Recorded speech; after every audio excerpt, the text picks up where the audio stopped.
ഒരു അപ്പൂപ്പൻ ഷേവ് ചെയ്യാനായി ഷേവിംഗ് ക്രീം തേച്ചു. എന്നാൽ ബ്ലേഡ് എടുത്തതും ആ ക്രീം കല്ല് പോലെ ഇരിക്കുന്നു. ഇതിപ്പോ എന്താ പറ്റിയതെന്ന് കരുതി അയാൾ ആ ഷേവിംഗ് ക്രീം എടുത്തു നോക്കി.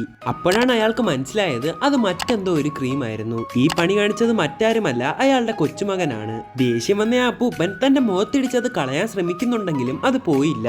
എന്തോ ശബ്ദം കേട്ട് അയാളുടെ മകൻ വന്ന് നോക്കുമ്പോൾ കണ്ടത് അങ്ങനെ ഇതിന് പകരം വീട്ടാനായി കൊച്ചുമകൻ സ്കൂളിൽ പോയ സമയം നോക്കി അയാൾ അവന്റെ റൂമിൽ കയറി. സ്കൂള് വിട്ടു വന്ന ചെറുക്കൻ അവന്റെ ബാഗ് എടുത്ത് ടേബിളിൽ വെച്ചതും അത് മൊത്തത്തോടെ മറിഞ്ഞു വീണു. ഇത് എന്ത് പറ്റിയെന്നറിയാതെ അവന്റെ ചെയറിലിരുന്നപ്പോൾ അതും ഒടിഞ്ഞു വീണു.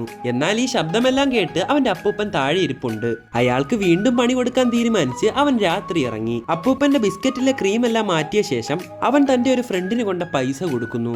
ഇത് എന്തിനാണെന്ന് നോക്കിയാൽ അന്ന് സുഖമായിട്ട് കിടന്നുറങ്ങുന്ന ആ അപ്പൂപ്പൻ എന്തോ അനക്കം കേട്ട് ഞെട്ടി ഉണർന്നു. തന്റെ പുതപ്പ് മാറ്റി നോക്കുമ്പോഴാണ് അതിന്റെ അടിയിൽ ഒരു വലിയ പാമ്പ്. ഇതെല്ലാം ആ ചെറുക്കന്റെ പണിയാന്ന് മനസ്സിലാക്കി ജനല് വഴി രക്ഷപ്പെടാൻ ശ്രമിച്ചു. എന്നാൽ കാല് സ്ലിപ്പായി കഷ്ടപ്പെട്ട് അവിടെ പിടിച്ചു തൂങ്ങി. അതേസമയം തന്റെ ബിസ്ക്കറ്റ് കട്ട് തിന്നുന്ന മോൻ കണ്ടത് തൂങ്ങി നിൽക്കുന്ന തന്റെ അച്ഛനെയാണ്.